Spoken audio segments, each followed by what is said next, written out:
this Paramount Amateur Championship for the belt fight in the flyweight division.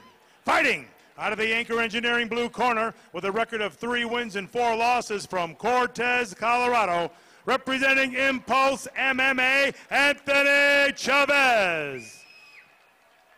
Fighting out of the 1888 Industrial Services corner, undefeated, 3 wins, no losses, Denver, Colorado, representing the Elevation Fight Team, High Altitude Martial Arts, Miguel Perez. Referee Adam Martinez. Come on in, gentlemen. Okay, gentlemen, we already went over your instructions. I want a good, clean fight. Obey the rules at all times, obey my commands at all times. Touch them up now, come out fighting. Perez already creating angles in the stare down. I don't blame the guy. Yeah, sliding. When you can move like that, why not? So Perez in the black trunks, Chavez in the white trunks, referee Adam Martinez, third in the cage. And just as we expected, we have Chavez moving forward, immediately throwing strikes. Sanchez working the angles. I mean, Perez, not Sanchez, excuse me. Oh, Ooh. slapping body kick. When you hear that slap, it stings, hurts your opponent, doesn't cause lots in the way of damage. It's when you hear that dull thud, that's when you see guys fall over from liver shots, etc. And that's a slip. The quickness of this division is just unbelievable. Oh, beautiful body shot lands for Perez. I like how he stepped into the kick and took the body shot, taking away the power of the kick, setting him up on the right angle. Yeah. And again, you know, that it just speaks to that ability to move, you know, that fluid movement that Miguel Perez shows time and time again. Everybody that trains with him says that this kid is special. Well, we're definitely not going to have an energy problem with Mr. Chavez either. And I don't think Chavez is tired, but I already see his mouthpiece coming out a little bit. I think it's a little bit, maybe just Nerves? Ill-fitting mouthpiece, maybe nerves. I'm not sure, but like I said, I certainly don't think it's a breathing issue. No. Oh, nice catch. Wow. Beautiful job by Chavez. Wow. Had a second where he could have tried for the arm bar there. Perez unhooked his own arm, took that option away. It looks like Chavez is working for a guillotine, trying to work that bottom hand underneath. There he goes, locking it up. Now, if he gets that hip out to the side, he's going to be in a great. Oh, nice my. work by Chavez. Look at but the scrambling Perez able to ability. Now back we're working out. on a standing guillotine. We've got Perez against the cage. Gives up on the guillotine to adjust his hands, gets the arm out. We've got a fight on our hands, Yes, kids. we do. And here come the hands of Miguel Perez. And look at how calm Perez Yep. is. It's amazing. He was definitely in a bothersome spot there and just comes out of it very nonplussed. That's got to be a little bit trying in the mind of Mr. Chavez. He was working in a great position, had a deep choke, and Perez seems to have just moved right out of it. And no guillotine in place here. No, he was over both arms. Yeah. But we do have Chavez working on a high guard, with Perez trying to stuff him against the cage and work a little bit of ground and pound. Tough with those those legs deep in your armpits like that. Interesting that Chavez decided to sit down and take this to the ground without having anything wrapped up and with knowing that he was going to be in, you know, basically what would be considered an inferior position. As we take a look at this replay, guys, we're seeing the end of that first round here. Just like you said, JR, Perez a little bit on the surprising end of that takedown right there, closing out that first round. But what an unbelievable catch from Anthony Chavez on that heavy, heavy right hand that Miguel Perez was throwing. That was something special. Beautiful. He almost caught a quarter Nelson He really and did. used it to turn and take him down, which you don't see very often. Great action from the 125-pound division. I got to tell you, there's really never, ever a dull moment when it comes to guys this light and guys that come from such well-managed camps. Looking into the corner of Perez, his breathing looked great. He was under control, nice smooth breaths. Chavez's back was to us in his corner, so I couldn't really see that. Second round underway here.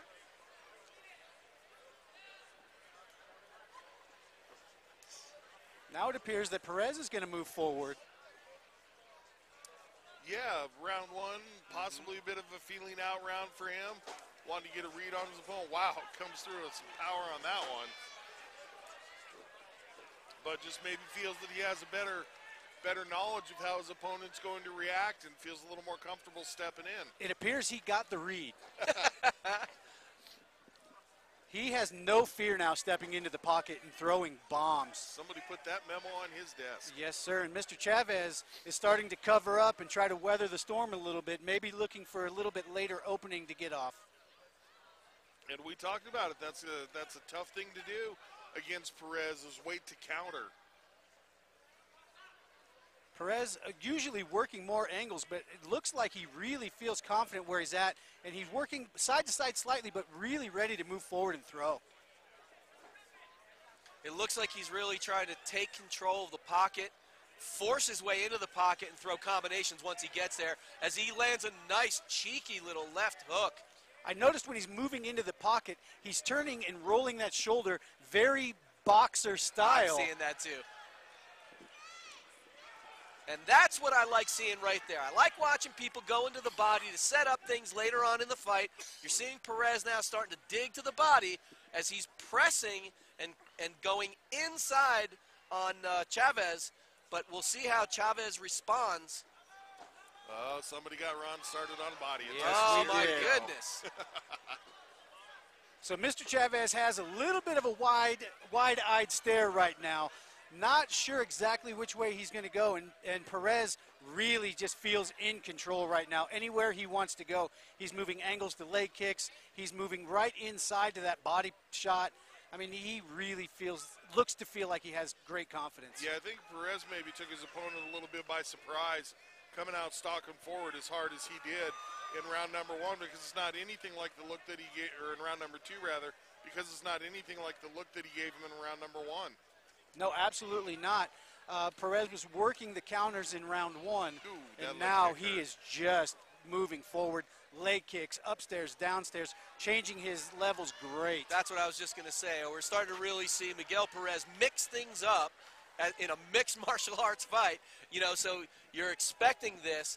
A lot of times, early, young fighters early in their careers get stuck on headhunting in there. They start worrying about being flashy for the knockouts. When you're well coached, you start mixing things up. You start giving your opponent different angles, different things to think about, and we're seeing that right now out of Miguel Perez. And Perez just almost a disdain for what his opponent may throw out there, just willing to step forward and not really care about what he might meet.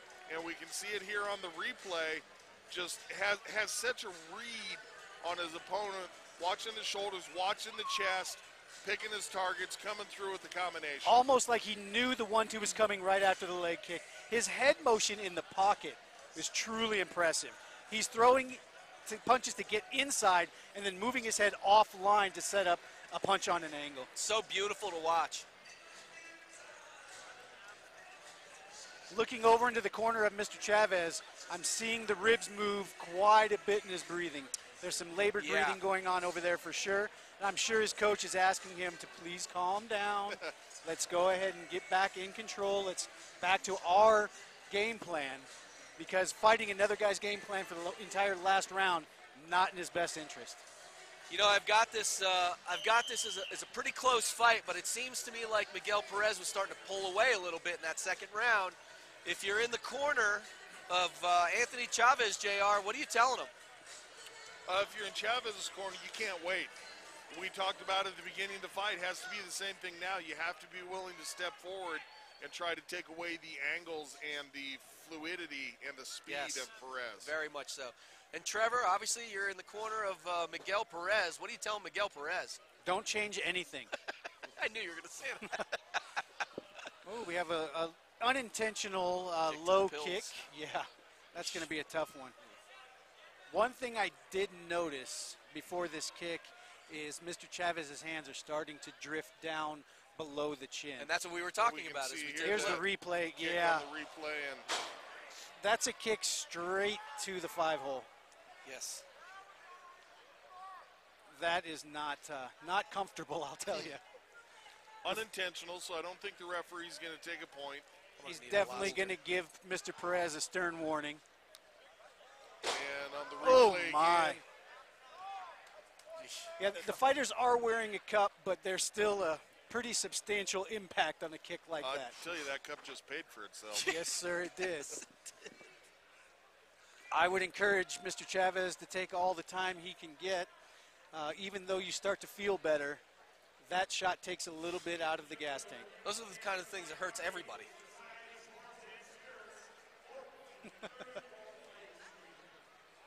Mr. Pallone announcing the after party. Yeah, referee Adam Martinez about to call the fighters back to it. Had kind of a prolonged talk with Perez. Not sure what was said in there, because usually you just kind of say, hey, be in control of your weapons. And Miguel Perez touches gloves with Anthony Chavez and says, my fault, not intentional. And we know Mr. Perez, and he is not one to take a shot like that. When you're moving angles and throwing a kick, sometimes that's the result. These things will happen. Yes, sir.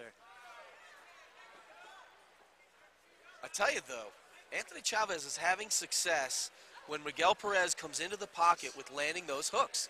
If he'll sit down on that 1-2, we could see some damage happen. And Right there. Definitely a more determined look on the face of Chavez right now. You can see that he's probably sensing how far behind in this fight he may be, and that he needs to make something drastic happen. This kid's movement is special. And that change of stance right there was what allowed him to land that straight, straight left. Looks like we've got a cut above the left eye of Mr. Chavez. Little bit of blood trickling out there. Oh, beautiful. Man, did you see that? He's So moving quick. backwards, counter-punching on the way out, and steps in the pocket to throw the left. That might have been an inadvertent clash of heads just there. Doink. You're really starting to see Miguel Perez not just timing Anthony Chavez very well, but also really gauging the distance beautifully. And switching stances. Left to right, right to left. It looks like the right-handed stance, he's loading up that leg kick quite a bit. He really looks to be just in such great control, though, right now. Very calm. And I think he figured out the timing of the jab of Mr. Chavez, Exactly. and he's throwing that left-handed two right around the jab, which is, I mean, that's the best shot a lefty can land is when the right-handed fighter throws a jab, if you can slip outside of it and throw that two right down the middle. And in the midst of all the great punching, lands a brutal Beautiful. body kick. That's right. And another one. So Perez doing a beautiful job of mixing it up, and even though we're late in the fight, showing things that he hasn't put out there yet. So making sure that his opponent does not have a read on him. Only about 20 seconds left in this, our first title fight of the evening. And just looking to put a stamp on the end of the round. Gets the that takedown. takedown is just to tell the judges, I am the one in control. Great job from both of these guys. I'm going to join Mr. Perez in the cage, so you guys take it from here. We got it. Yes, sir. Post-fight interview by Trevor. We take a look at this replay here. We see Miguel Perez measuring distance. We see Anthony Chavez looking to counter, but Miguel Perez, I think, just effectively scoring a little too much and a little too often. You can't wait and hope to counter on somebody that moves as well as Perez, somebody that's as fast as Perez, and somebody that can read as well as Perez. And I just saw Miguel Perez shaking out his right hand saying, I think I broke it. So hopefully Miguel Perez is okay, but I think that Miguel Perez could have suffered an injury to that wrist on that right hand. Let's hope not. Hate to see him have to take any Agreed. time off to recover Agreed. from an injury, but part of the game, unfortunately. And watching the replay here, end of the round, able to drive forward, get that takedown like we talked about. Just shows the judges I've got complete control. You watch me do it in the stand-up. Here's one more facet of the game where I'm the one that's ahead. And we really did see the ability of Miguel Perez to kind of pull away gradually in that fight. So kudos to him. Again, unofficial scoring on our part, but at the same time, very, very calculated performance. That's the word I was looking for Miguel Perez. And I was a little bit wondering, why isn't he going for the finish? It's a title fight. Well, if he has a broken hand, explanation Now given. we know. Let's go ahead and throw it up to Big Al for the official announcement for this 125-pound title fight. Ladies and gentlemen, we go to the judges' scorecards. Judge Tim Mills, 30-27. Judge Hale Hilzebeck, 30-27. Judge Ben Ramirez, 29-28. Your winner by unanimous decision and new champion, Miguel Perez. Presenting the belt for Turf House, Brian Rogers.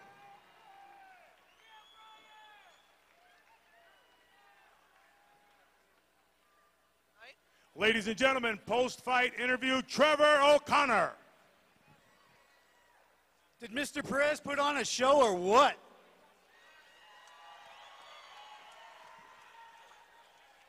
How's that belt feel? It feels great, man. Yeah, it feels great, really good. The first round, it looked like Chavez was moving forward quite a bit, and you were having to angle off and work on your counterpunching. And then in the second round, it looked like you got his timing down, and you really started to move forward. How did you see it? Yeah, his first right cross, he got me right here in the eye, and it kind of like got a little cloudy, so I was like, all right, this dude can hit, all right, like this dude can hit, he's going to stand. So I saw some of his previous fights, and he didn't really shoot, so I wasn't too much aware of that, so I kind of knew it was going to be like a pretty good striking fight, so yeah. Yeah, I had to angle off, you know, like we work on pulling back and angles all the time, and that's what I'm known for, really good angles and movement, so yeah, I'm just getting more comfortable in here, man. This is only my fourth amateur fight, and it's my second decision, so I feel like I'm learning every single fight I have, so yeah. Well, going to decision, it didn't seem like cardio was going to be a problem. You had energy for days. I did notice in the second and third rounds, you really started moving forward. The angles kind of went away. It looked like you really had the timing figured out, and you were just going to move forward, and you were relentless with your pressure. Did you feel like you took the fight over at that time? Yes, yeah, in the second rounds, I definitely felt like I was pushing a little more. I was pulling back a little bit better. He wasn't landing as heavy shots or as clean shots as he did in the first round.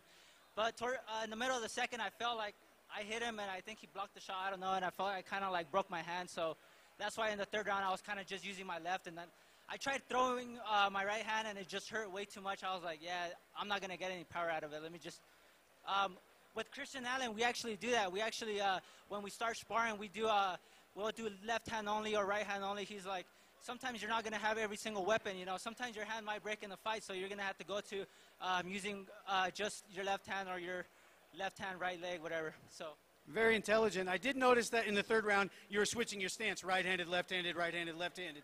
Was that to protect your broken hand? Yeah, yeah. Yeah, I didn't want to power up as much. My Pat Garland was telling me pull back a little bit more and switching because that's kind of my game. So I was trying to pay attention. I kind of got in the second round. I felt like it was processing in my head. Like, okay, I need to do this. Okay, I felt like he was in my ear towards the middle of the second to the third. Yeah. All right. Do you have some people you want to thank? Yeah. First off, I want to say happy 6-year anniversary to my wife. She's up there. You know, today's our 6-year anniversary. I love you so much, baby. To my brother, it's going to be his birthday tomorrow, so happy birthday, Crispy. That dude, sometimes I feel like he believes in me more than I believe in myself, man. I love that guy so much. To my brothers that came from Cali, Jose and Bam, and my mom that's up there. Yeah, I'm going to enjoy this belt for like the next 5 seconds because my son's going to probably take it away from me. He told me that too. So it's a pretty good anniversary present. Yeah, for sure. Thank you. So undefeated, First title belt, are you going to maintain your amateur status, or are you looking to move to pro soon? I think I'm going to stick around in amateur. Maybe I don't want to rush it. I want to, like, when I want to go pro, I want to just go and just fight like every second, third month. That way I could just climb myself pretty quick. Once you go pro, I kind of feel like everybody says you got to just keep the ball rolling. And right now in amateur, I don't have a good schedule, so I'm trying to figure that out, yeah. All right. And I also want to thank my coaches, Pat Garland, thank you so much, Christian Allen, and Corey Sandhagen, too. Congrats on your fight, man, in LFA. And all the people in high altitude martial arts, Daniel, Gary, Carlos, Valdez, man, that kid, he's going to make his MMA debut on November 18th, and that guy really helped me out so much, so thank you, man. All right, congratulations on your new title belt. Happy anniversary. We're going to run to a break. We'll be right back.